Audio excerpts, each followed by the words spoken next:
Whoa!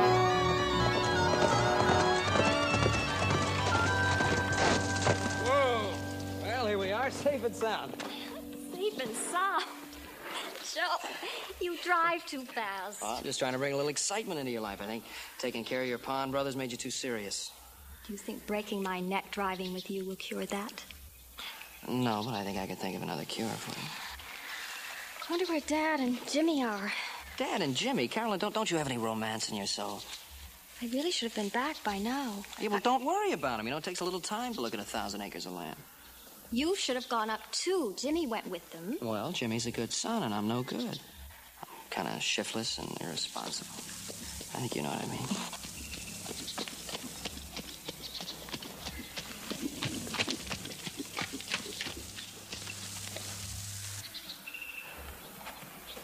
Are you looking for somebody, stranger? Yeah, a man called Partridge, you know him? Lem Partridge is my father. Is he here? So you got some business with him? Yeah, kinda. Him and me's old friends. He's not here now. He's up in the hills surveying a piece of land with Mr. Cartwright. You can wait for him. Yeah, well, I'll catch up with him later. You just tell your daddy an old friend from Tucson dropped by. Tell him Jack Grote said hello.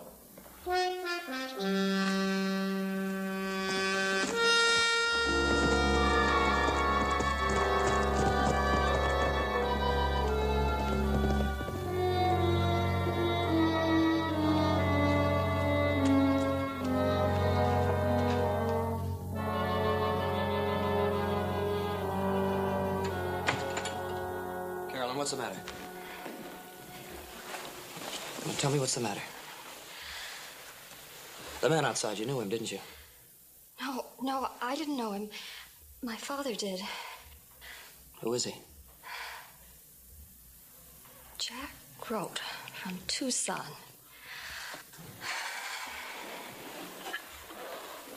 It's my mother. My father said once if it hadn't been for Jack Grote, my mother'd be alive today.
Young couple supposed to be enjoying themselves. You're both looking mighty serious. Oh, that's really fine land up there, little Joe. This time tomorrow, your father and I are going to own it. How about staying for supper? Try some of Carolyn's cooking. Dad, there was a man looking for you. Oh, what man? Jack Grote from Tucson. Jack Grote. Dad, isn't that the man that... Yes, that was the man. He said he'd be around for a while and he'd see you. I guess I always expected he would. Well, Dad, what are you going to do? Do? What's it to do? We've got to do something. Don't worry about it, son. I'll handle it. Mr. Partridge, I know it's none of my business, but is it true what Carolyn said, that this man Grote was responsible for the death of your wife? Yes, little Joe, it's true. Happened about 10 years ago in Tucson. One sunny, peaceful day. Their mother had gone out shopping, trying to find a bolt of cloth to make a dress for Carolyn. There were two men, both ugly drunk, started shooting up the street, trying to kill one another. When she came out of that shop, one of their bullets hit her. A dozen men standing by, just watching. When I got there, she was dead. And one of these two men was Grote. I was sheriff of Tucson at the time and was sworn to uphold the law. So the only thing I could do was to send them both to prison, which I did. But I made a sad mistake that day. I should have killed them in the street like a pair of mad dogs. Instead, I arrested them and gave them a fair trial. I tried to convince myself that I had done the right thing. But that's mighty small comfort when you're burying your wife. Well, Dad, what are you going to do now? I guess I'll just have to wait to see what he means to do, son. Now, stop worrying. I've handled plenty of men like Jack Grote. Let's have some supper, honey. You'll stay, won't you, Joseph?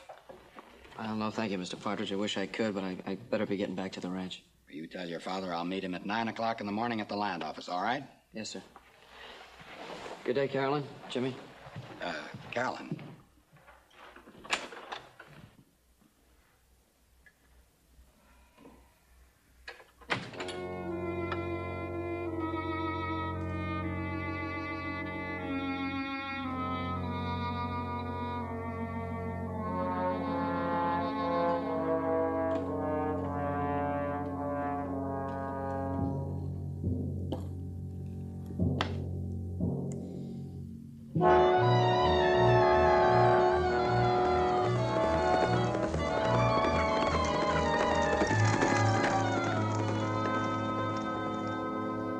Yeah, Lem told me the same story some time ago. What do you think this fella Grote intends to do? Do? Now, when you've been sitting in jail for that long a time, stewing inside and building up a poison against the man who put you there, you might do anything. You'd think it would be Partridge. You'd have all the hatred. Well, I guess when his wife was killed, Lem kind of sickened on his job. And he never even taught his boy how to handle a gun. Seems all the things he's been running from these years are about to catch up with him, don't it? Pa, why don't you go to the sheriff? Well, Lem Partridge is a grown man.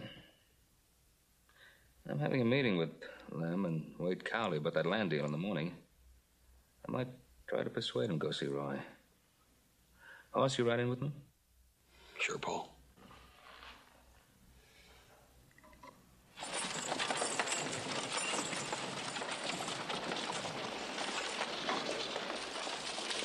Whoop. How long is it going to be, Paul? Oh, just as long as it takes for Lem and me to haggle with Wade Cowley over the price and then sign our names. You load up the buckboard and, don't forget, make sure that side meat is... I know. The side meat's nice and lean, Paul. All right. I'll meet you back at the store as soon as we're finished. Right. Wade? Oh, Ben? Jimmy? Where's your father? Carolyn and I talked him into going to see Sheriff Coffey. Good. Oh, Wade, I hope you haven't changed your mind about selling that land. I'm no rancher, Ben. I'm far more comfortable operating out of an office here in town. There are days when I wouldn't mind changing places with you. I see you got the deed already. Hey, you didn't put the price down, did you? We still got some dealing to do, you know. No, I'm just waiting for Lem Partridge. Oh, you'll sell your land, don't you worry now. Well, I'm not worried, Ben. Oh, here he is now.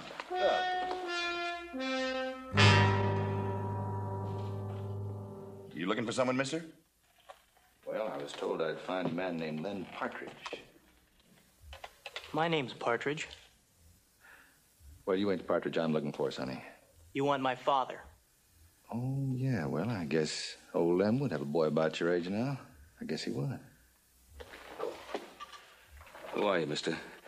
What do you want? Oh, I just want to say hello to an old friend from Tucson.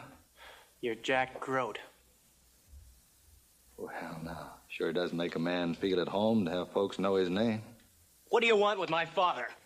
Easy, Jimmy, easy. Ben, be careful. Yeah, be careful. This ain't none of your business. This is strictly between me and Partridge. The boy asked what you wanted. Yeah, he did, didn't he? His daddy should have taught him better manners. You shouldn't be so nosy, boy. He's gonna kill him. He swore he would, because Dad sent him to prison. I've been waiting 10 long years in Yuma prison for this day. And when Lem Partridge walks through that door, I'm gonna put a bullet right in the middle of his belly. And there ain't none of you that's gonna raise even a little finger to stop me. Not even you, boy. Suppose you just ease that gun out real slow.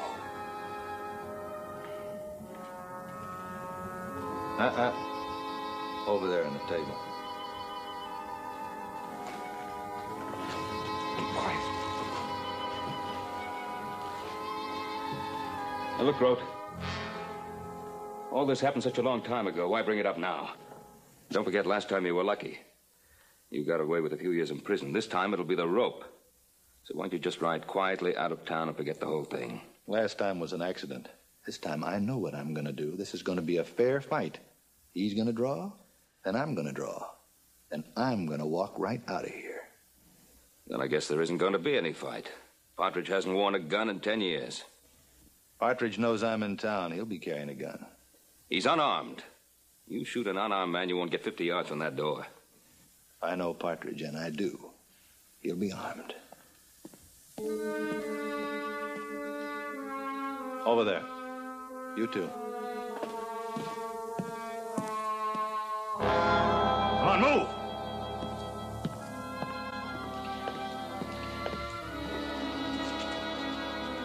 Sit down, boy.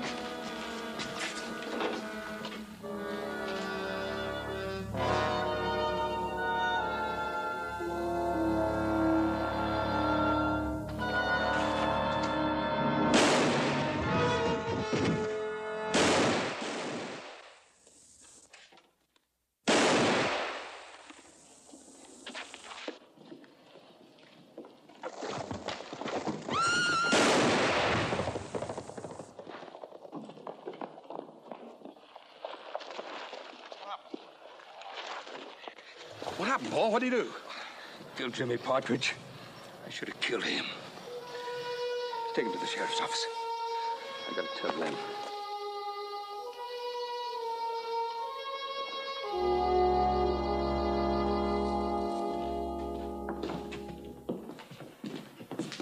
Sheriff, I think I'm going to be very comfortable here. It's better than I'm used to.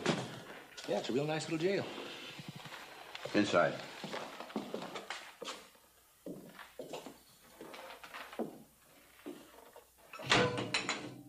Well, I never got Lem Partridge, did I? But I got his boy. Now don't let Partridge suffer like I done for 10 years in Yuma. You're gonna hang, mister. Oh, I don't think so. No, that boy went for a gun. That makes a fair fight out of it, and I got 2 witnesses to prove it.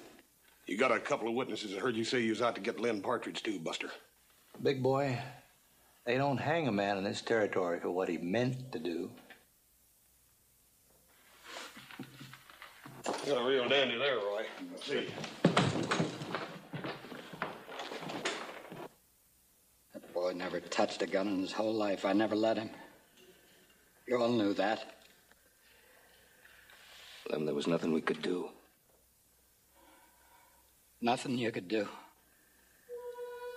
I tried to stop him.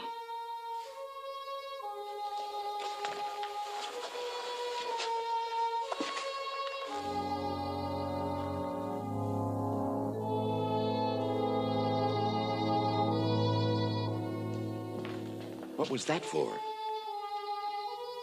The man's son is dead. I know that. Is he trying to call us cowards? No. It wasn't anything like that. I guess what he was saying was that if one of us had taken the risk of trying to stop Grote, we'd have stood a better chance. Sure, a chance to get our heads blown off. I don't want to be a dead hero.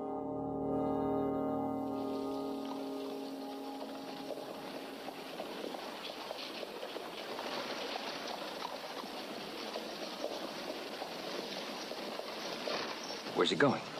I don't know, Paul. Just turned, walked away.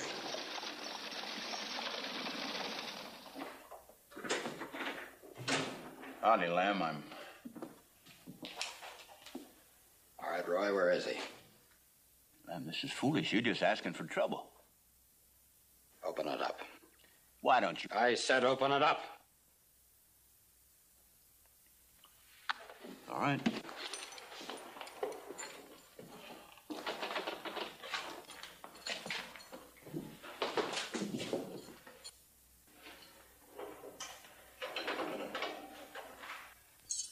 Come on, Roy, hurry it up. This is the way you fight, huh? When you're the only one's got the gun? I should have killed you 10 years ago. Well, I'm not going to repeat that mistake this time. Hold it, Lem.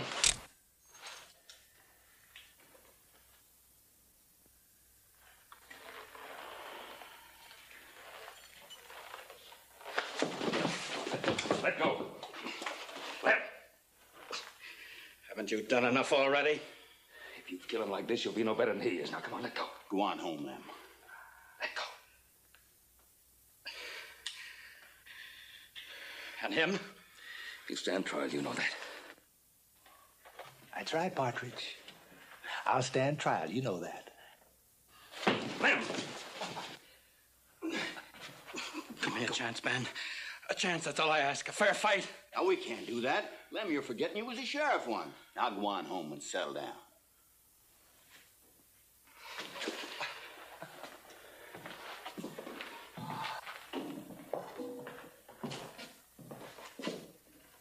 You just stood there and let my boy die, and now you're protecting him. If it was one of your own sons, Ben, you'd have done something. But you didn't. You're guilty. Both you and Wade, just the same as if you'd pulled that trigger.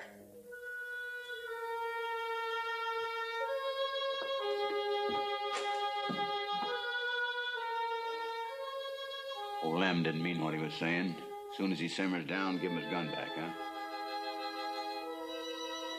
Come on, Paul, let's go home.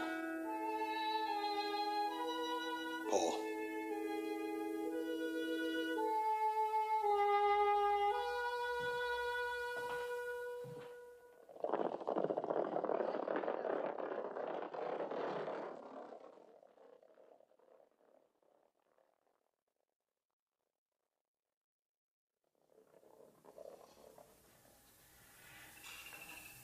I don't know what to say. I got no words.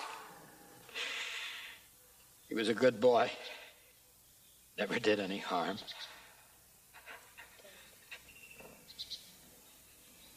18 years old. Boy, he never even had a chance.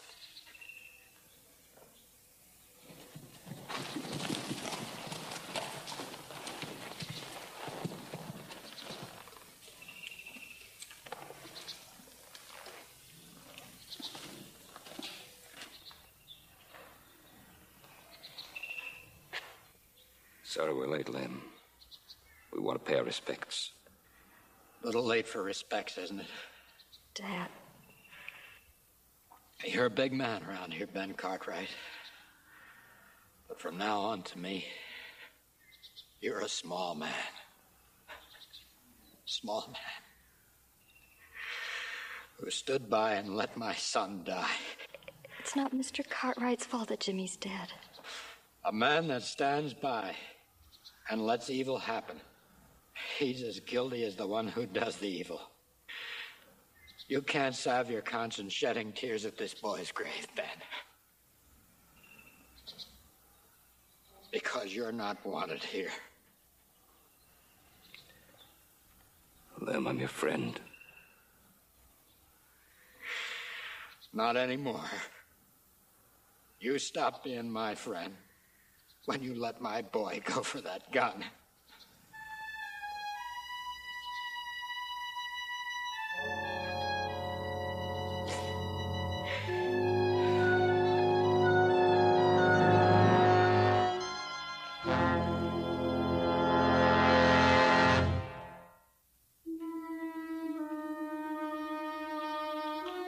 I've never seen Paul like this before. He's taking it terrible hard. Well, he's known Lem Partridge for quite a long time. He was like an uncle to Jimmy. Yeah, but he's acting like it was his fault that the boy got killed. I don't get it. He's upset about what Mr. Partridge said. But he must know he wasn't responsible.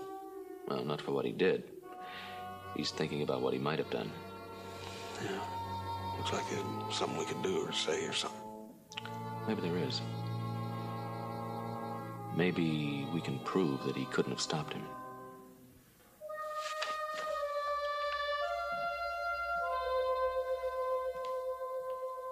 Pa, we've been talking, and I got an idea. Evan talking isn't going to help anything. Don't you realize there wasn't anything you could do about it? I don't know. I just don't know. I don't think I'll ever know. Well, there's a way to find out. What do you mean? I think I know how to take the doubt out of your mind.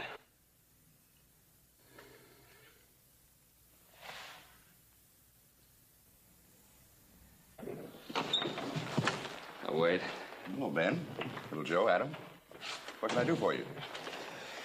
Well, it may seem a little strange to you, Mr. Cowley, but we want to go over what happened yesterday. We'd like to go through it the way it actually happened.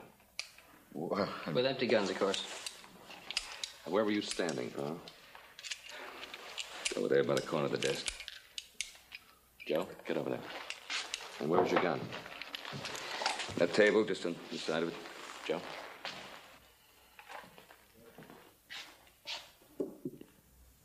Where were you, Mr. Cowley?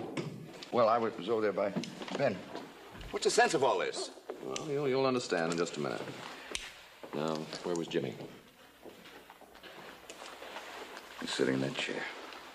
And, Grote? Grote was right here by the window. Look, Adam, I don't like this. Well, it's the only way now. What actually happened now? Well, Grote stepped up to the window where you are, had his gun in his hand, and he just moved over to the window because he heard someone coming. I guess he thought it was Lem. And he began to pull down that shade. That's when it happened. Jimmy went for my gun. All right, let's see what happens.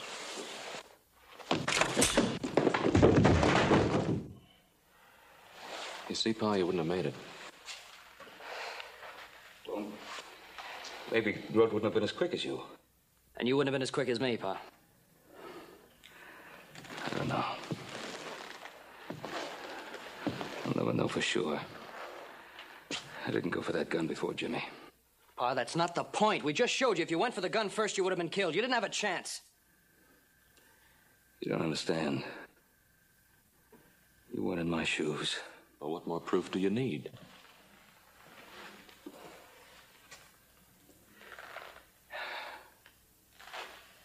Thank you. Joe, look, you go on back home. Something I've got to do. Right, wait.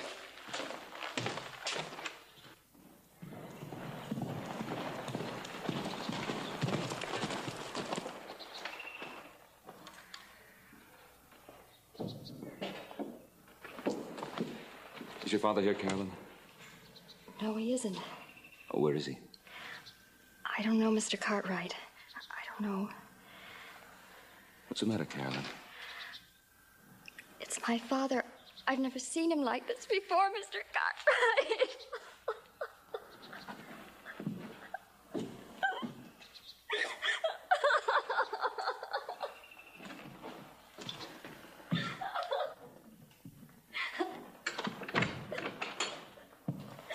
Now, Carolyn. Come on now. Pull yourself together. Now, tell me what's wrong. After the funeral yesterday, my father rode away and he didn't come back until dark. He wouldn't eat any supper. He sent me to bed, but I could hear him pacing all night long. All night? Yes. I dozed off and on, but I could still hear it. Early this morning, I couldn't stand it anymore, so I walked into the room and found him cleaning a rifle. I'm sorry to be such a baby. Oh, Carolyn. You've had a terrible few days. Did your father say anything to you? No, he didn't. He just... When I saw him with the gun, I just rushed over and tried to take it from him. He pushed me away. Mr. Cartwright, that's the first time my father's ever touched me in anger. Oh, dear. You know, men sometimes say things or do things in anger which they really don't mean. Well, he didn't even look like my father. He just glared at me and turned and left the house. I heard him ride away on his horse. When was this? Oh, this was a couple of hours ago. I'd better be going now. Mr. Cartwright, please, tell me something. I don't understand. When my mother died, my father put up his guns. Now when my brother dies, he puts them back on. Carolyn, sometimes when grief piles up on a man, his thinking gets blurred in spite of himself. But why does he have to kill Grote? Oh, no one's going to kill Grote. Grote's in jail. Now, Sheriff Coffey and I are your father's friends, so don't worry about anything. Oh, thank you. Have you eaten today? You better fix yourself something.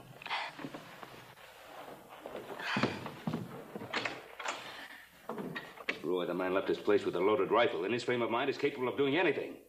That's right. You reckon he's coming here? Well, I don't know where else he'd go. There's the man he wants. But you ain't gonna let him take me, are you, Mr. Cartwright? No, sir. Because you know your duty as a citizen, don't you, Mr. Cartwright? And you too, Sheriff. You can't let that man come in here and kill an unarmed prisoner, now, can you?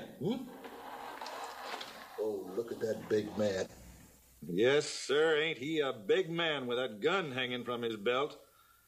But you wasn't so big yesterday, was you, Mr. Cartwright? Better find Partridge, Roy. Try to talk some sense into him. Yeah. Hey, wait a minute. You can't take off and leave me alone here. He'll kill me. You're right, Ben. We can't go off and leave him alone. My deputy's taking a prisoner down to Carson. You mind spelling me off while I have a look around and see if I can find Lem? All right. If you do find him, go easy on him, will you? Yeah.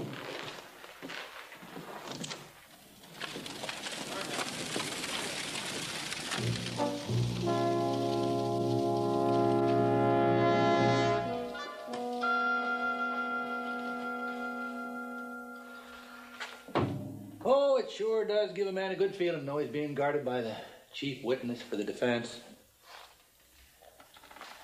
Well, let me tell you something, Grote. When I testify at the trial, it'll be against you, not for you. Well, you got to tell the truth, don't you? I mean, a big, upstanding citizen like you ain't gonna lie. How is he? You'll hang, Grote. One way or another, you'll hang. What do you mean? Put up that rifle, Lem. Now, you step aside, Cartwright, because I'd just as soon kill you, too. Look, Lem, I can't let you do this. All right. You got a gun? Try and stop me. I'm gonna count. And when I get to 3, you better be out of the way or go for your gun. 1. Don't be a fool, Lem. 2. Use your head. 3. To jail. Now, the next time it's gonna be for keeps. You better shoot for keeps.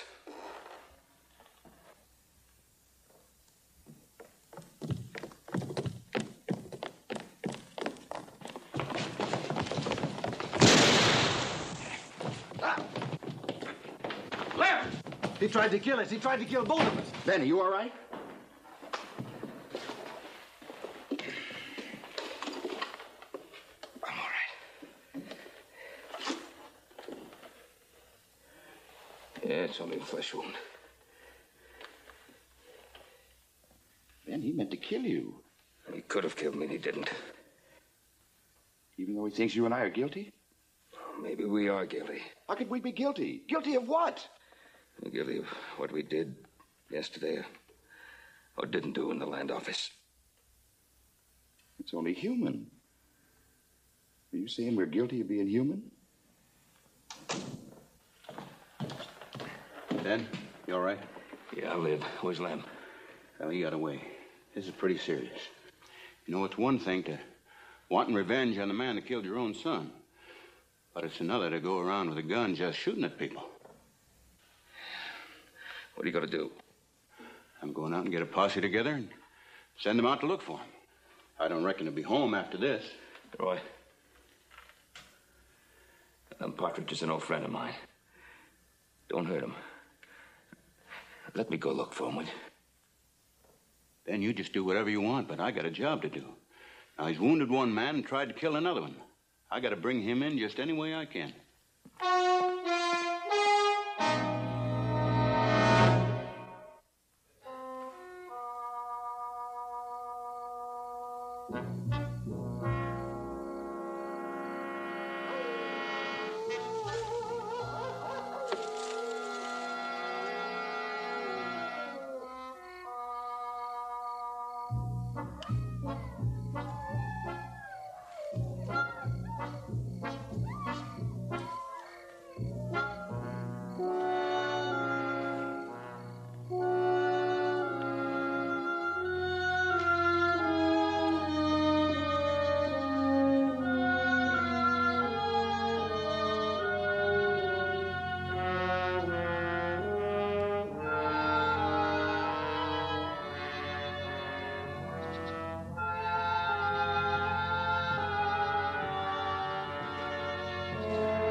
Carolyn, has your father been here?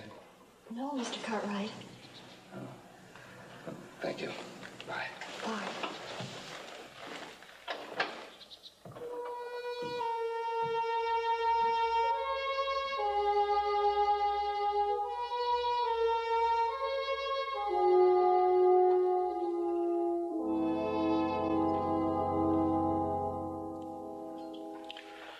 You fellers want me to whip up a batch of eggs? It's way past supper time.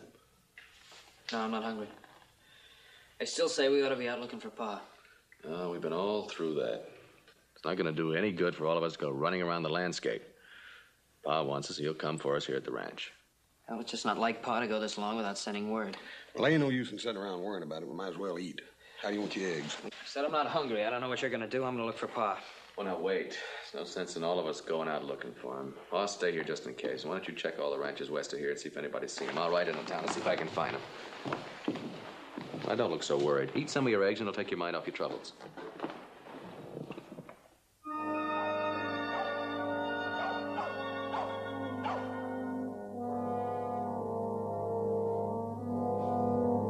Hey, Sheriff! Sheriff, why don't you stop that paperwork and put some wood in the stove? I'm freezing. By the time I get this paperwork finished, you're going to be on your way to a place where you're never going to get cold again. Oh, you and Cartwright, if you ain't a pair of big men in a small puddle. Well, you listen, old man. I'm going to have myself a trial, and then I'm going to walk out of here free. You think so? Yes, I think so. That boy was shot to self-defense, and you know it as well as I do. Well, let me just tell you something about this small puddle. The folks that live here are the folks that is going to try you. And every one of them knows that Jimmy Partridge never handled a gun in all his life. And the witnesses are going to say that you threatened to kill Lem Partridge. They say Jimmy went for you, all right, but to protect his paw. And you shot him. In self-defense, you old goat. He dove for the gun. Now, how are you going to convince a jury of that? He never reached the gun, did he? He dove for it. And I got two witnesses, very highly thought of in this small puddle, that are going to testify to that. You talk too much. All right? All right. Why would the boy try to reach me when he knowed I was going to gun him down, huh? Why? Yeah. Because he's loved his paw enough to take that chance. And all the people in this small puddle are going to know that, too. More beautiful words from the big man. Well, it don't mean nothing. You just stand back over there and I'll give you a hot grub.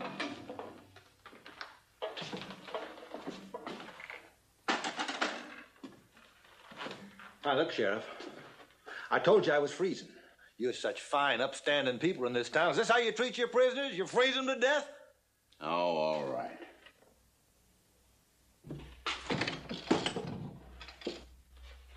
Here, wrap yourself up in that and shut up. I ain't gonna wrap myself up in this thing. It's crawling with bugs. What are you talking about? That blanket was just washed. All right, look, it's crawling. You can't show me a bug on that.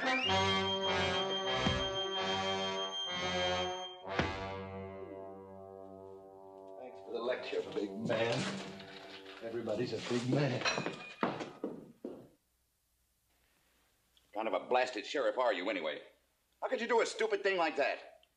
I'm asking you, what kind of a sheriff are you? Well, right now, I'm a pretty sick one, and that infernal talking of yours ain't helping me out one little bit. Oh, my head. Oh, the devil take your head. What about my life? You and your papers, and you talk about witnesses. Oh, calm down, will you? I was only doing my job. I just can't understand it. I was sitting in my office, minding my own business. And now, just a day later, a man is all fired up to kill me. Oh, wait, nobody's going to kill you. Is that so? Well, that's what you think, Ben Cartwright. Do you know what happened? Do you know what our smart sheriff did? Oh, Roy, I couldn't find them. Was the posse able... What's wrong? What happened to you? That's what I'm trying to tell you, Ben. This idiot let Grote escape. Oh, no, Roy. He's right, Ben. I'm a stupid idiot. I let that Grote maneuver me into a position where he hit me over my head with my own gun. After all the years I've had of handling assorted criminals. Oh, that's not the important thing right now, Roy. Grote's free, and Partridge is running around those hills with a rifle. There's going to be shooting. There could be killing. Never mind about them. We've got to think about ourselves now. They're not the only ones who could be killed. Others could be killed, too, like you and me. What are you talking about? I'll tell you what. He knows we would be witnesses against him. Now he'll want to kill us. Oh, nonsense, Wade. Nonsense? Yes, nonsense. Grote's not going to bother with us. Why not? He's a killer. We're the only witnesses. That's exactly the point. He needs us alive. He's after the man who he came to kill in the first place.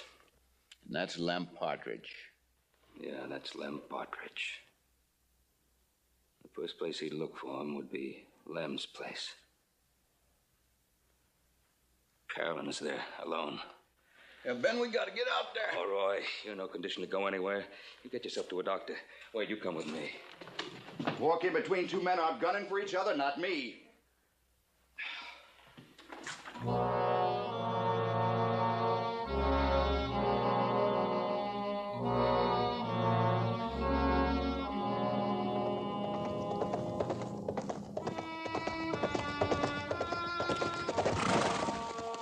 What are you doing here? I got worried about you, and I went in town to look for you. Did Sheriff tell you about Grote? Yeah. He told me you were headed this way. Did you see anybody on the way up? No, so.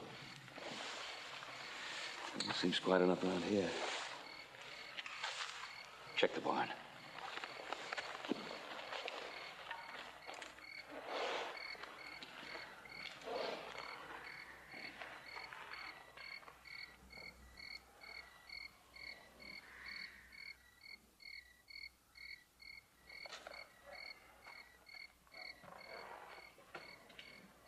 There's nothing there but Partridge's horses. Yeah. Well, Carolyn seems to be all right. Looks like your fears about Grote were a little unnecessary. Who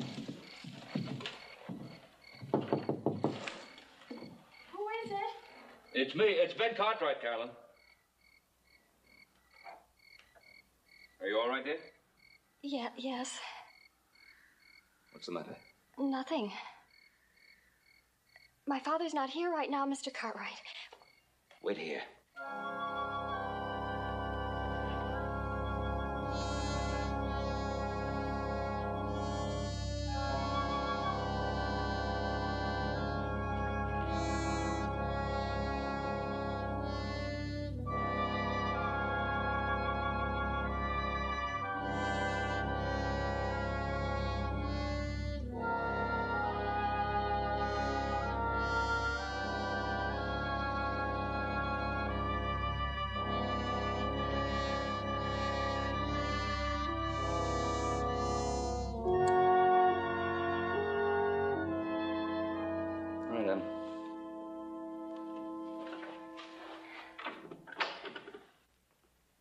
What's troubling you, Carolyn?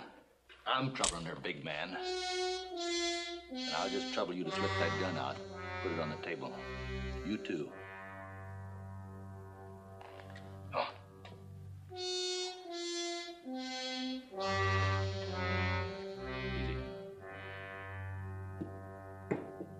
Now get over in the corner. Both of you. He's waiting for my dad. He's going to kill him. Say, she's as smart as her brother, ain't she? And prettier. Groat, you already killed a man's son. How much more blood do you want? Just his. And I'm gonna spill some of it as soon as he comes through that door. I might just as well be hung for a sheep as a lamb. Oh, I might let him crawl a little bit first, so as I can see the look in his eye. Yeah, I think I'll let him beg a little bit. How do you know he'll be back tonight? Mister, I got all the time in the world.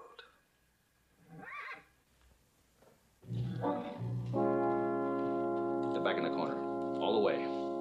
Go on.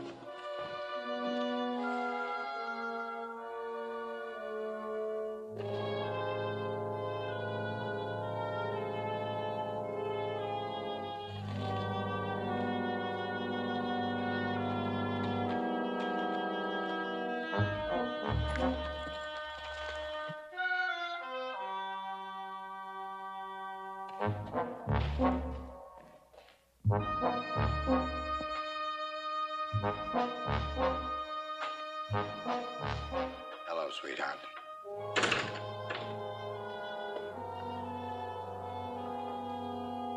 What are you doing here? Drop the rifle. Go on, drop it.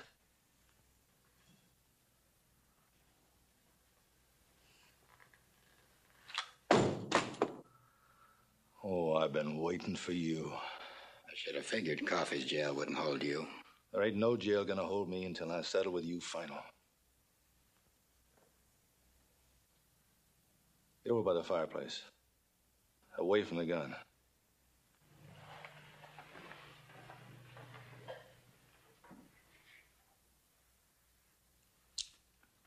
I don't want this to go too fast. I'd have to wait all this time. I want to taste it a little.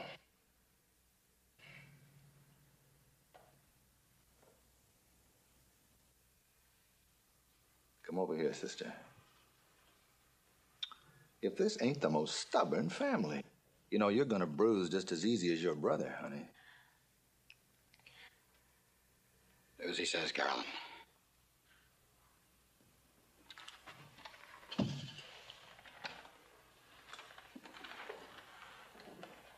Ain't this interesting? Now this is really getting interesting, ain't it? Just like yesterday when you walked into the land office, huh? Yeah, just like yesterday. Who are you and what do you know about it? He's my son, I told him. Oh, your father, the big man here. Well, did the big man also tell you how he sat tight? You know, since I've been to this lovely little town, it's kind of got to me. Yeah, it's made me want to be a solid citizen, too, like the big man there. Well, just how big a man does it take to shoot a boy in the back? You don't bother me, Sonny. That was self-defense. Your daddy knows that. You were there, Pa. Would you call it self-defense? Well, I don't know. I always figured that self-defense was facing a man, not a boy's back. Suppose we let old Partridge here have an even chance. Suppose we let him go for a gun, huh? Even chance, huh? Just like you gave the kid. You don't even know what the words mean. You got a big mouth on you, boy, like your pa. You got some ideas of being a big man, too? I don't know. What do you think, Pa? Are we as big as a solid citizen there? Well, maybe if the tables were turned, he wouldn't be talking so tough. Well, you try me. Come on, try me.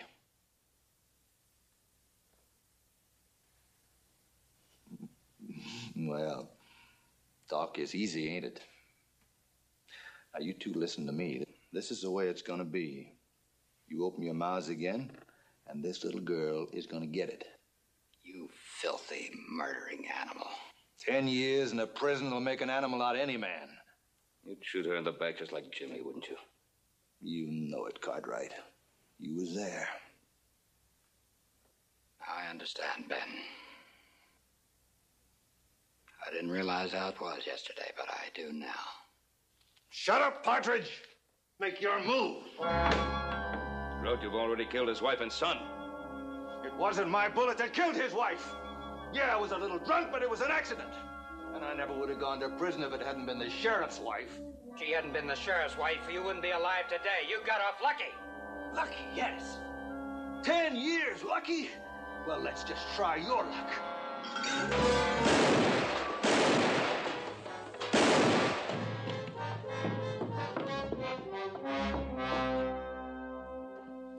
Run! Hold it. All right. What are you waiting for? Go on and kill me!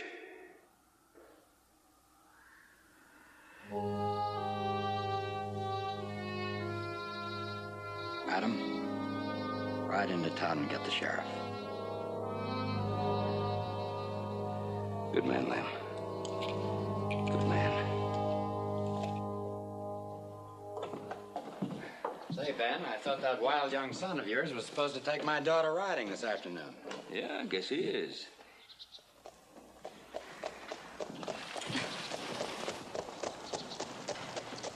Yeah, morning, Wade. Morning, Ben. Here are the deeds for that land. And at the right price, Lem.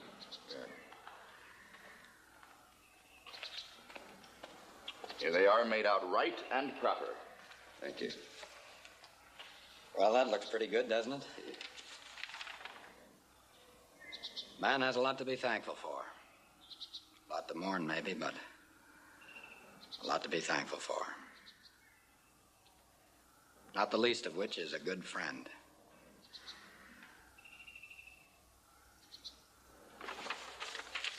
Thank you, Lem. You ride out and have a look at your new land. Oh, I'm gonna do that. Yeah. Thanks for coming out, Wade. Not at all, Lem. Ben, do you still think we were guilty of anything? Well, as you said, Wade, perhaps of being human. Go on, Carolyn. Don't keep my son out too late.